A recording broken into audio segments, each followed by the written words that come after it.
desires or increased knowledge of the benefits of family planning or the availability of a choice of methods, we found that poor women will adopt a method.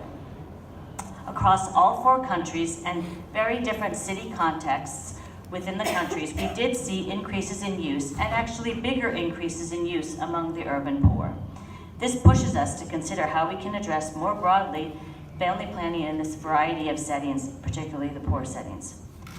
I would be remiss if I didn't also talk about another group that also struggles to get family planning and is particularly important in urban settings. I'm thinking of adolescents and youth. As we know, many countries in sub-Saharan Africa and South Asia have large urban populations, but also the urban populations are also extremely young. Prior analyses have demonstrated that countries, not necessarily specific to urban areas, but countries that have more young people have higher adolescent birth rates. This means we need to keep these young people in mind. But also in urban areas, young people are more likely to be engaged in premarital or non-marital sex, particularly among young women, and these women and girls have family planning needs that are often ignored. These young people face significant barriers to family planning use and access to a full range of family planning methods. For example, they may visit a facility and be told they shouldn't be having sex, or they should get permission from a parent before they get a method, or there may be pressures if they're newly married to actually have a child before they start using family planning. Protecting these young people from unattended pregnancy is important to support them to attaining their fullest potential, which relates to what Alia, which we'll be talking about with the demographic dividend. Adolescents are an important priority now in the Family Planning 2020 agenda, but I encourage us to think about urban poor young people, and especially who may engage in higher risk behaviors to support themselves or their families. Again, this relates to poverty, food, schooling opportunities, gender equality, good health for all.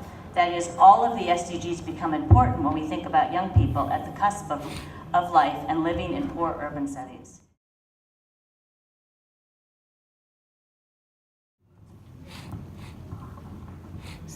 So I can talk about that in terms of the research side. I think Siddharth is going to talk about that in terms of the program side. Collecting data in urban areas, we want to make sure that we include everybody, and particularly in making sure we include the urban poor. I will say that we do have a harder time including hidden populations, or even in India, we talked about the sidewalk dwellers, that they're not included in any of our sampling frames, and so they tend not to be included in these types of studies. Although again, Siddharth will be talking about how you reach them, particularly for programming. But it is hard to collect data in urban areas, and we do have challenges, especially there's times when interviewers don't want to go into the slums, they don't feel safe. We have to encourage them, we have to make sure that, that the data collection process is representing the entire urban community. We've had times when we've had to fire data collectors because they've refused to go into some of these areas. I see nods from Joyce and others. But in terms of programmatic, I will leave that more towards the Siddharth side. But again, it does take making sure that they are part of your sampling frame, that is the group you're selecting from to be part of your study for research. If they're not part of it, then they definitely won't be represented. So considering strategies like some that Siddharth will talk about.